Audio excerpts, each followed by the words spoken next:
Ele foi discípulo de um profeta que chamava Fogo do Céu, mas superou o mestre. Recebeu algo que ninguém antes havia pedido, nem ousado carregar.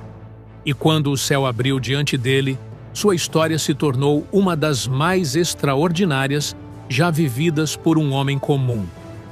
Essa é a jornada de Eliseu, um lavrador anônimo que deixou os bois e o campo para se tornar um profeta de guerra e misericórdia, temido por reis, honrado pelos céus e lembrado por feitos que nem a morte conseguiu apagar. Mas sua história começa aqui, num dia comum, num campo comum, com um encontro que mudaria tudo. Então inscreva-se no canal, ative as notificações e prepare-se para essa história épica do profeta da unção dobrada. Eliseu, o filme. No silêncio dos campos de Abel-Meolá, onde o som dos bois arando a terra se confundia com o vento que soprava entre as colinas, um jovem lavrador trabalhava com dedicação. Seus olhos estavam fixos no solo, mas o céu já o observava. Seu nome era Eliseu. E naquele dia comum, sua vida mudaria para sempre. Ele não sabia ainda, mas o homem que se aproximava com passos firmes era o maior profeta que Israel já conhecera. Elias, o homem que fez fogo cair do céu, que desafiou reis, que orou e os céus se fecharam. Um profeta que havia enfrentado multidões sozinho e ouvido a própria voz de Deus no sussurro de uma caverna. Elias, que já havia vencido gigantes espirituais, agora procurava seu sucessor. Elias enxergou de longe um jovem dedicado que trabalhava arduamente no campo. Eliseu conduzia 12 juntas de bois com precisão e força, revelando não apenas energia, mas uma determinação impressionante para sua idade. De onde estava, o profeta logo entendeu por que o Senhor havia o escolhido. Aquele jovem não era apenas forte, ele carregava consigo um senso de propósito raro, fiel à rotina simples que levava. Sem dizer uma única palavra, Elias aproximou-se calmamente, com seu manto profético balançando ao vento. Eliseu sentiu algo diferente atrás de si e virou-se devagar. Quando seus olhares se cruzaram, foi como se uma mensagem silenciosa tivesse sido trocada, selando um destino divino. Em seguida, Elias jogou seu manto sobre os ombros de Eliseu, um ato cheio de peso espiritual. Por alguns segundos, tudo pareceu suspenso. Eliseu sentiu em sua pele a responsabilidade que aquele manto carregava. Era como se a vida inteira tivesse mudado de rumo naquele instante. Surpreso, mas sereno, ele encarou Elias e disse com respeito: "Permita-me primeiro me despedir de meus pais, e então irei contigo." O profeta consentiu com um gesto simples e respondeu: "Vá, mas lembre-se do que acabei de te fazer." Eliseu foi rapidamente até sua casa, mas não para hesitar. Pelo contrário, ele preparou uma última refeição com os bois que usava no campo, usando como lenha a madeira do próprio arado. Era um sinal claro. Ele não voltaria atrás. Estava queimando seu passado para abraçar o chamado de Deus sem reservas. Despediu-se com emoção dos seus e seguiu Elias. Daquele dia em diante, ele deixou de ser apenas um lavrador e tornou-se um discípulo focado, atento a cada passo, cada ensinamento e cada exemplo do homem que seria seu mentor. Nos dias que se seguiram, caminharam juntos por longas distâncias. Elias contava sobre as experiências sobrenaturais que vivera e sobre os confrontos espirituais contra a idolatria que ameaçava a fé de Israel. Eliseu ouvia tudo com atenção, deixando que cada palavra moldasse seu entendimento e fortalecesse sua fé. Enquanto isso, o cenário em Israel piorava. O ambiente político e espiritual estava em colapso. Jezabel continuava a espalhar sua influência corrupta, aumentando a adoração a Baal e promovendo o extermínio dos profetas do Senhor. Elias já sentia que sua missão estava perto do fim. e compreendia que era hora de preparar Eliseu, não apenas para continuar o legado, mas para resistir em tempos ainda mais sombrios. Certa noite, sob o brilho silencioso das estrelas que iluminavam o céu profundo, Elias decidiu abrir seu coração ao jovem aprendiz. Com palavras calmas, mas cheias de peso espiritual, revelou as verdades difíceis da missão que aguardava Eliseu. Seu tom era sereno, mas carregado de convicção. Eliseu, o caminho que estás escolhendo não será tranquilo. Haverá reis cruéis, idolatria em excesso e um povo dividido entre dois senhores. Mas se te mantiveres fiel até o fim, o Senhor te usará para fazer coisas ainda maiores do que as que presenciaste comigo. Eliseu encarou seu mestre com olhar firme e alma resoluta. Apesar da intensidade das palavras, não vacilou. Com voz profunda e convicta, respondeu: Mestre, seguirei contigo até o último momento. O que mais desejo é receber porção dobrada do Espírito que habita em ti. Elias o olhou com ternura e respeito. Sabia o tamanho da responsabilidade daquele pedido e também sua ousadia. Após alguns segundos em silêncio, respondeu com um leve sorriso: Pediste algo difícil, mas se me vires quando eu for levado, será teu. Do contrário, não se realizará. Nos dias que seguiram, caminharam lado a lado por diversas localidades: Gilgal, Betel, Jericó. Em cada uma dessas cidades, Elias testava discretamente a dedicação de Eliseu, pedindo que permanecesse enquanto ele seguia. Mas o jovem era constante e sempre respondia com firmeza: Tão certo como vive o Senhor, e como tu vives, não te deixarei. Finalmente, chegaram ao rio Jordão, onde as águas corriam calmas, mas com profundidade. Elias pegou seu manto, o enrolou com cuidado e tocou a água com ele. Imediatamente, as águas se dividiram, abrindo um caminho seco entre elas.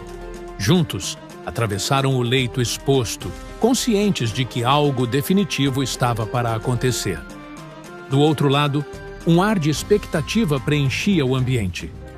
Elias fitou Eliseu com um misto de orgulho e tristeza. A despedida se aproximava, e nenhum dos dois ignorava isso. Então, de repente, os céus se rasgaram em luz. Uma carruagem flamejante, puxada por cavalos de fogo, desceu com velocidade vinda do alto, separando os dois. Um redemoinho poderoso envolveu Elias, que começou a subir, levado aos céus cada vez mais alto. Eliseu, tomado pela emoção, exclamou em alta voz: Meu pai! Meu pai! Carruagens e cavaleiros de Israel! Num instante, Elias desapareceu nas alturas e Eliseu ficou ali, olhando para o céu vazio. Diante dele, o manto de Elias repousava no chão, como um chamado silencioso que acabara de ser passado. Eliseu se curvou, apanhou o manto caído e o apertou junto ao peito. Ele sentia ali o peso de um chamado sagrado, a marca de uma missão que agora repousava sobre seus ombros. Aquele tecido rude já não era apenas uma veste, era o legado de um homem que transformara sua vida e a responsabilidade de prosseguir com a voz do Deus vivo entre o povo.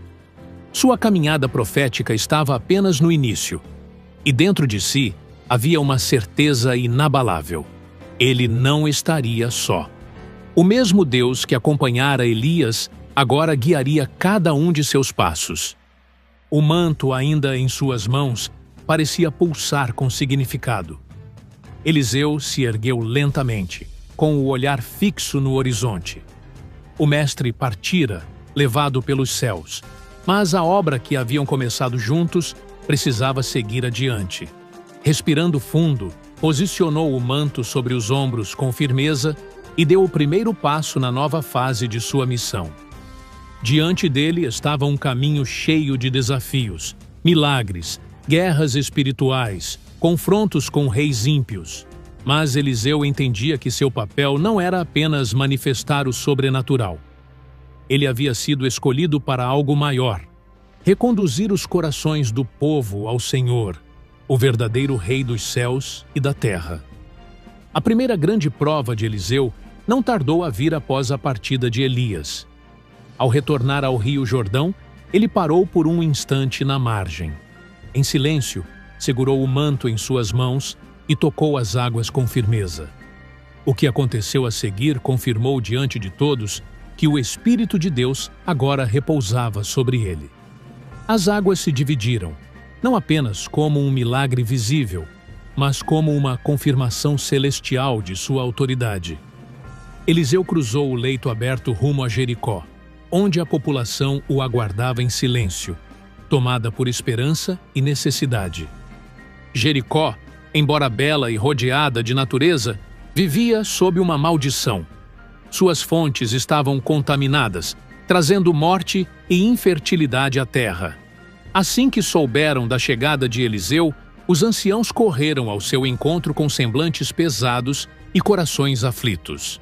Aproximando-se, ouviram dele uma ordem breve, porém carregada de autoridade. Tragam-me uma vasilha nova com sal. Sem questionar, o povo obedeceu. Eliseu seguiu até a nascente contaminada e, diante de todos, lançou o sal nas águas enquanto declarava: Assim diz o Senhor, eu curei estas águas. A partir de hoje, não haverá mais morte nem esterilidade neste lugar. Imediatamente, a fonte se tornou limpa. O que antes era fonte de pranto tornou-se nascente de vida. A cidade, marcada pela dor, começou a florescer novamente, um testemunho vivo do agir de Deus por meio do novo profeta. A notícia do milagre logo se espalhou, marcando não só o início da atuação de Eliseu, mas também o tipo de missão que ele carregaria: restaurar, purificar, transformar. Sua autoridade não vinha de títulos, mas da presença do Senhor que o acompanhava. Contudo, nem todos receberiam isso com alegria. Haveria oposição, resistência e embates com reis e nações. Eliseu precisaria seguir em obediência, enfrentando os desafios com firmeza, não por meio da espada, mas através de uma fé que não se curvava. O tempo passou e Eliseu crescia em influência e unção. Sua voz ganhava força, mas novas provações logo surgiriam, e ele estava prestes a ser provado mais uma vez. Durante o trajeto de Jericó a Betel, Eliseu foi confrontado por um grupo de jovens irreverentes. Eles zombavam de sua aparência e da seriedade de sua missão, gritando insultos e chamando-o de careca, em tom de escárnio. Eliseu, sem se deixar dominar pela raiva, manteve-se calmo. Com olhar firme, voltou-se para eles e, com autoridade espiritual, pronunciou uma maldição em nome do Senhor: que as feras da terra venham contra vocês. Na mesma hora, 2 ursos saíram do bosque e investiram contra o grupo, matando 42 deles. Aquele episódio serviu como sinal claro de que Deus não permitiria escárnio contra seus representantes, nem desprezo por sua palavra. A seriedade do chamado profético foi reafirmada diante de todo o povo. Eliseu não agiu movido por vingança, mas por zelo pela santidade da missão que carregava. Ele havia aprendido com Elias o peso do ministério, e agora carregava esse legado com a firmeza de quem sabia que precisava proteger a integridade da mensagem divina. Ao seguir viagem, entendia que ainda havia muito a ser feito. O coração de Israel precisava ser trazido de volta ao Senhor. Logo em seguida, uma nova prova surgiu. Desta vez, em meio ao cenário de guerra.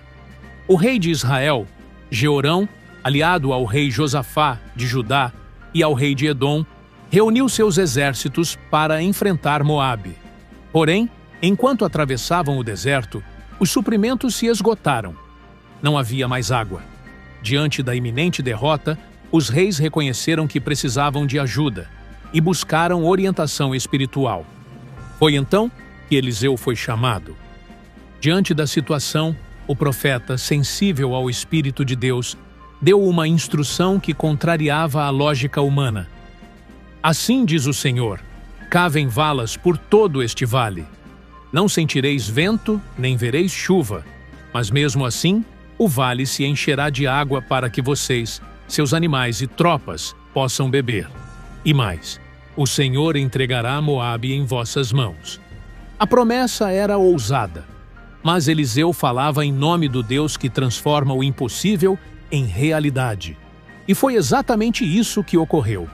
Enquanto os exércitos ainda se preparavam, as valas se encheram de água vinda de forma sobrenatural. A sede foi saciada e os soldados se fortaleceram. Com as forças renovadas, os reis avançaram e venceram os moabitas, não pela força do braço humano, mas pela fidelidade do Senhor que honra a obediência. Mais uma vez, a glória de Deus brilhou diante de todos. Mas a grandeza de Eliseu não se restringia às batalhas. Após a vitória sobre Moabe, ele voltou sua atenção ao povo, às casas simples, aos rostos esquecidos. Uma viúva desesperada veio até ele. Seus filhos seriam levados pelos credores. Eliseu não ofereceu prata nem ouro. Apenas perguntou: "O que você tem em casa?" A resposta: "Apenas um pouco de azeite." Então ele ordenou: "Recolha muitas vasilhas, não poucas." E à medida que a fé dela se movia, o azeite não parava de correr. O Deus que age no campo de guerra também visita as cozinhas humildes e sustenta os corações aflitos. Enquanto a provisão alcançava os lares, Eliseu encontrou acolhimento em Sunem. Uma mulher generosa construiu um quarto para o profeta. Deus, vendo seu gesto, respondeu com uma promessa: um filho. O menino nasceu, cresceu, mas um dia morreu no colo da mãe. Ela não entrou em pânico, guardou o menino e correu até Eliseu.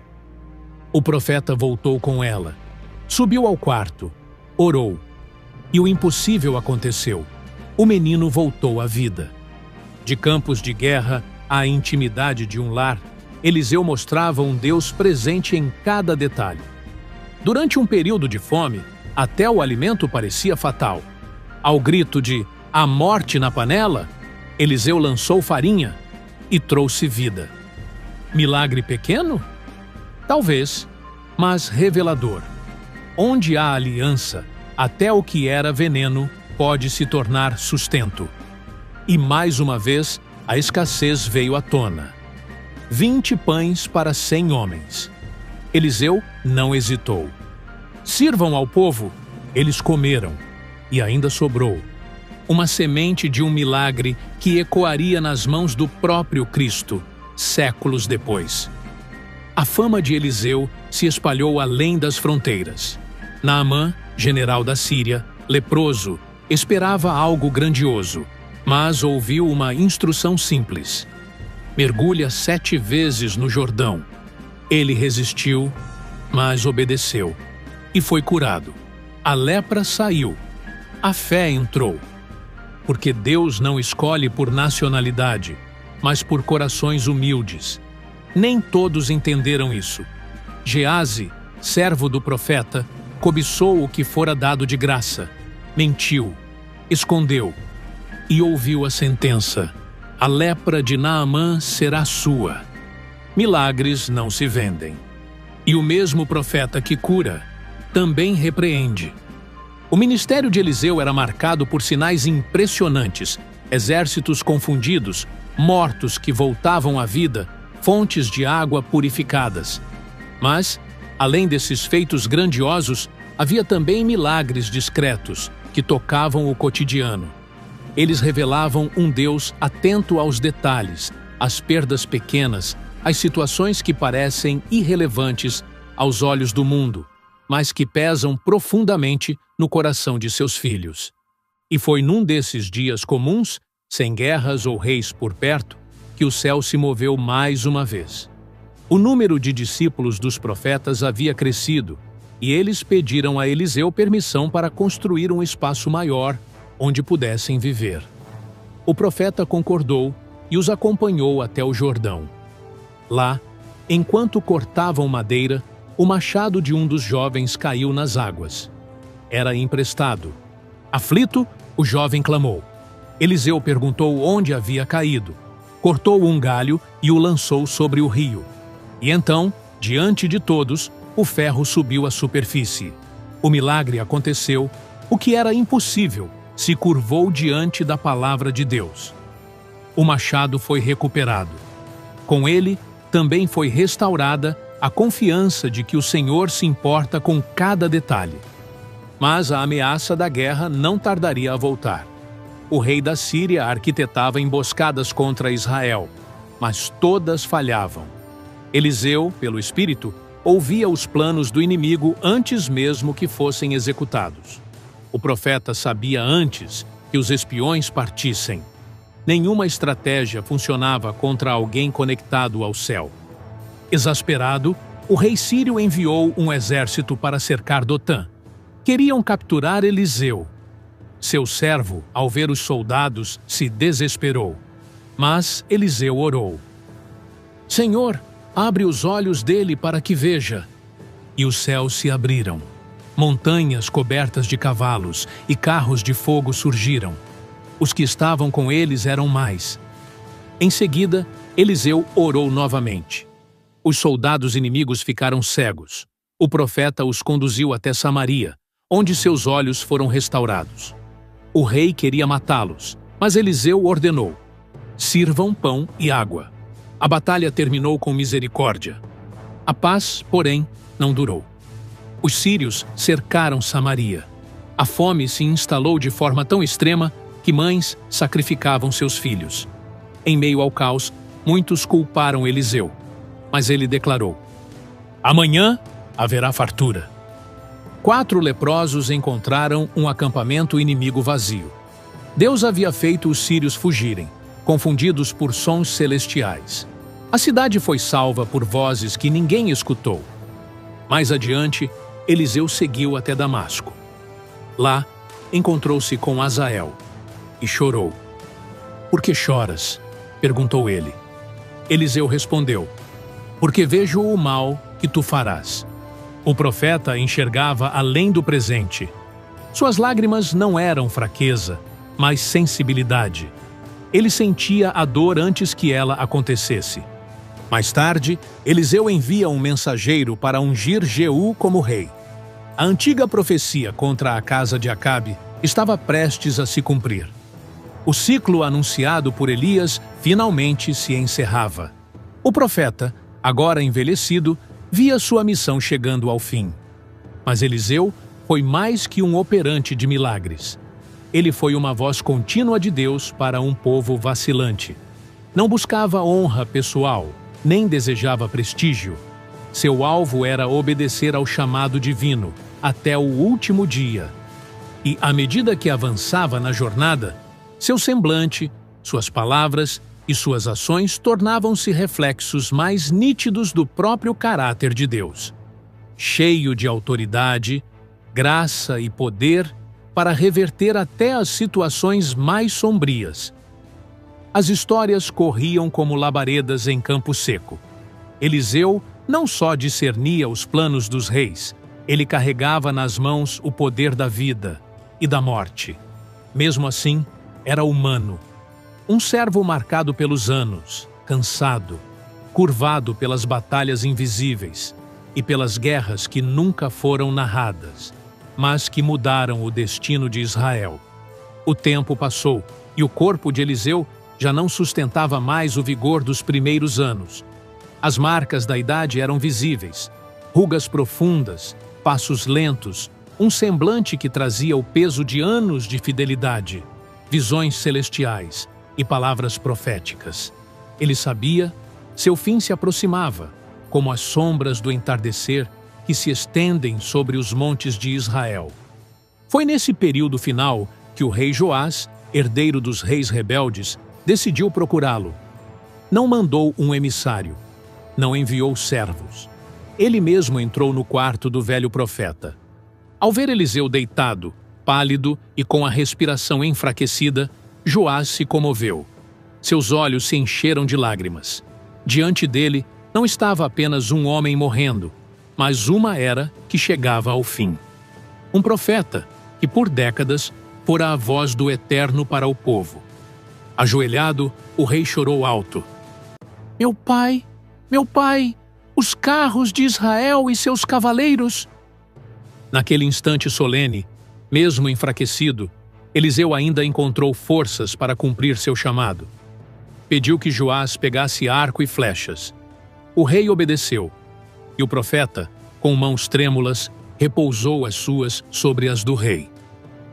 Abre a janela que dá para o oriente, ordenou Eliseu. Joás abriu. Agora atira. A flecha partiu veloz, cruzando o ar. Então, com voz fraca, mas carregada de autoridade, Eliseu declarou: Flecha da vitória do Senhor, flecha contra a Síria. Em Afeca os consumirás. Mas o profeta não terminou ali. Pediu que o rei golpeasse o chão com as flechas. Joás fez isso 3 vezes e parou. O rosto de Eliseu mudou. Uma mistura de tristeza e frustração marcou sua expressão cansada. Devias ter golpeado 5 ou 6 vezes. Assim destruirias completamente a Síria. Agora só os vencerás 3 vezes. Mesmo diante da morte, Eliseu ainda se preocupava com o futuro de Israel. Desejava uma libertação total. Mas, mais uma vez, a fé do rei não alcançava a grandeza da promessa. Pouco tempo depois, o profeta descansou. Foi sepultado em uma caverna, longe de honrarias ou celebrações, sem coroa, sem cerimônia. Apenas o silêncio que cobre a memória de um homem que foi fiel até o fim. Mas Deus ainda não havia encerrado essa história. Era tempo de primavera. Tropas moabitas invadiram Israel mais uma vez.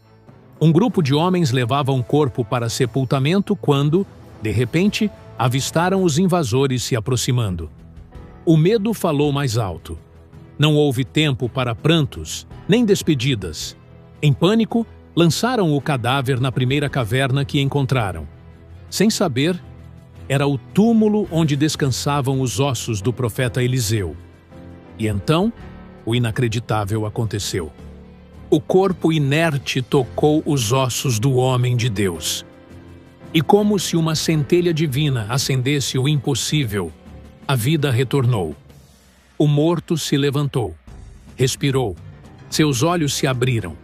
A morte recuou diante da unção que ainda jazia ali. Não houve celebração. Nenhuma multidão presenciou. Mas o céu registrou em silêncio. Mesmo na morte, Eliseu ainda era canal de vida. Porque a unção que vem do Espírito Eterno não se dissolve com o tempo, nem termina com o corpo. Eliseu não teve descendentes, não construiu palácios, não herdou glórias humanas, mas deixou o que muitos reis jamais conseguiram. Um legado eterno de obediência, um testemunho vivo de que a fidelidade e a entrega total a Deus são mais poderosas do que espadas, alianças ou coroas. No dia de sua morte, os céus silenciaram. Mas no milagre dos ossos, eles gritaram. Do Jordão à caverna, o mesmo Deus que o ungiu, o honrou com um último sinal. Onde há vida de Deus, até os mortos se levantam.